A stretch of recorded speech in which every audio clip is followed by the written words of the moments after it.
Hello everyone, कैसे हो आप सब। मैं हूं भारती और आपका स्वागत करती हूं फिर एक नए वीडियो में नए टॉपिक के साथ। तो जब भी हम प्रेग्नेंट होते हैं और सबसे ज़्यादा दिक्कत हमें उठने बैठने में होती है, और अगर हमें ज़मीन में कोई बैठने के लिए बोले तो हमें लगता है कि बैठ तो जाएंगे मगर खड़े होने में सबसे ज़्यादा परेशानी होती है। सबसे ज़्यादा लास्ट के 8वें व 9वें महीने में तक, क्योंकि उस टाइम आपके पेट का आकार और साइज बड़ा हो जाता है और सबसे ज्यादा लेटने उठने बैठने में समस्या होती है। मगर आप जानती कि प्रेगनेंसी में आप जितना एक्टिव रहेंगे प्रेगनेंसी उतनी हेल्दी व आपका बच्चा स्वस्थ रहेगा। साथ ही साथ आपकी नॉर्मल डिलीवरी में भी हेल्प होगी, क्योंकि ज्यादातर महिलाएं प्रेगनेंसी के 1 या 2 महीने बाद खुद ब खुद को ऐसा समझने लगती हैं कि बस सिर्फ हमें आराम ही करना है, हमारी प्रेगनेंसी हो गई है।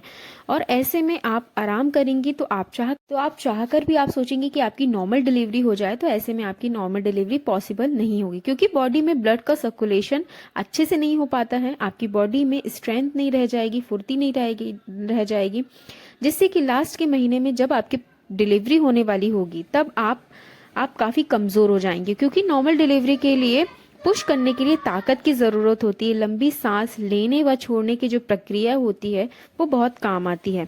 तो आप प्रेगनेंसी के दूसरे महीने से अगर आपको किसी भी तरह की कोई कॉम्प्लिकेशंस ना हो, आप घर के छोटे से बड़े काम सभी करिए। झाड़ू लगाइए, बैठकर कपड़े धोना, बैठकर बर्तन साफ करना, बैठकर पोछा लगाना। इससे क्या होगा कि जो आपकी पेल्विक एरिया की मसल्स हैं, मांसपेशियां हैं, वो लचीली बनती है और हड्डियां भी मजबूत बनती हैं। और उठना बैठना जितना होगा उतना ही अच्छा होगा। थोड़ी असहजता महसूस होती है प्रेगनेंसी के टाइम, थोड़ी दिक्कत महसूस होती है, मगर उतना ही आप और आपके बच्चे के लिए अच्छा होगा, क्योंकि बॉडी में खासकर कि पेल्विक एरिया में से ज्यादा ब्लड का सर्कुलेशन अच्छे से होता है। और पेल्विक एरिया की जो हड्डी है वो लचीली बनती हैं और हड्डियां खुलती हैं, जिससे कि 1-2 बार के पुश में ही जब आपकी डिलीवरी का समय होता है तो आसानी से बच्चा बाहर आ जाता है। और आपका बैठकर पोछा लगाने से आपकी हड्डियां मजबूत होती हैं। साथ ही साथ ये एक तरीके की एक्सरसाइज भी होती है, जिसे मलासना पोज भी कहते हैं।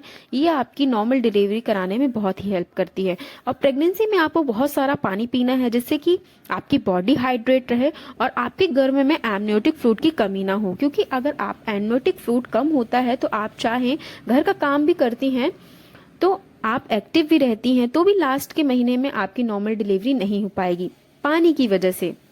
इसलिए इस बात का ध्यान जरूर रखें।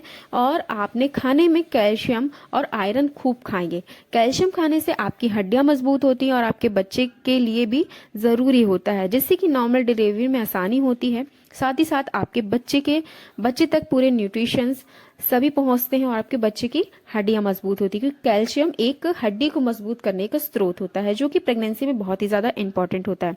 और आयरन की चीजें खाने से आपकी बॉडी में खून की कमी नहीं होती, क्योंकि सबसे ज्यादा जरूरत हमें प्रेगनेंसी में होती है, क्योंकि आपके खून से ही आपके बच्चे का विकास होता है, पूरे पोषक तत्व आपसे ही मिलते हैं। तो इसलिए आप अपने आप का खुद का ध्यान रखिए।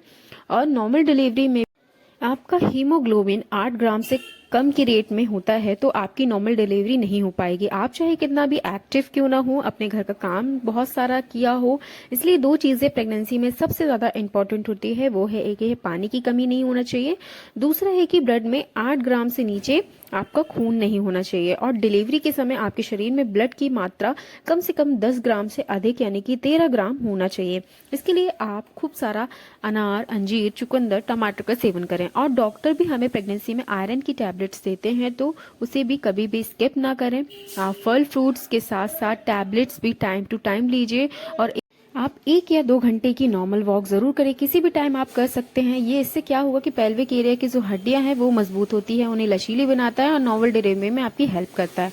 और आप घर का काम जितना हो सके खूब कीजिए, सबसे ज्यादा पोछा लगाना है। इसके लिए एक सेपरेट वीडियो जरूर बनाऊंगी, इसके बेनिफिट्स क्या होते हैं इन सब चीजों को, जैसे प्रेगनेंसी में आप पोछा लगाते हैं। तो ये नॉर्मल सी बात है घर का काम करना, मगर यही सब चीजें हैं जो आपकी नॉर्मल डिलीवरी कराने में हेल्प करते हैं। अब एक इम्पॉर्टेंट चीज है, अगर आपकी प्रेगनेंसी में किसी भी तरह की कॉम्प्लिकेशन है, जैसे कि प्रेगनेंसी के टाइम पैरों में सूजन है, पूरी बॉडी में सूजन है प्रेगनेंसी में, तो ऐसे में शरीर में क्या होता है कि पर्याप्त मात्रा में खून नहीं होता है, इसलिए प्रेगनेंसी में बॉडी में सूजन हो जाती है। और प्रेगनेंसी में जैसे उठने में दिक्कत है, बैठने में दिक्कत है, और अगर आपका बच्चा घर में बहुत ही ज्यादा कमजोर है और डॉक्टर ने बेड रेस्ट के लिए बोला है, तो आपको घर का काम अवॉइड करना है। जैसे कि डॉक्टर बोलते हैं वैसे ही आप करें। प्रेगनेंसी में आपके बच्चे के गले में अगर आसपास कॉर्ड फंसी हुई है, सोनोग्राफी में दिखे और डॉक्टर ने आपको बेड रेस्ट के लिए बोला है, तो आपको टोटली बेड रेस्ट करना है। प्रेगनेंसी में अगर आपको ब्लीड होती है थोड़ी बहुत भी, जैसे रेयर कंडीशन में 1-2 कतरे गिरते हैं, तो इस कंडीशन में आपके डॉक्टर ने आपको टोटली बेड रेस्ट बोला है, तो आप बेड रेस्ट ही करिए।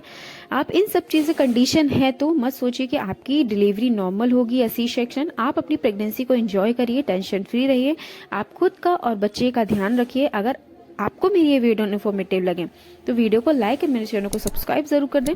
ऐसे इन्फॉर्मेशन के लिए आप मेरे चैनल में जुड़ सकते हैं।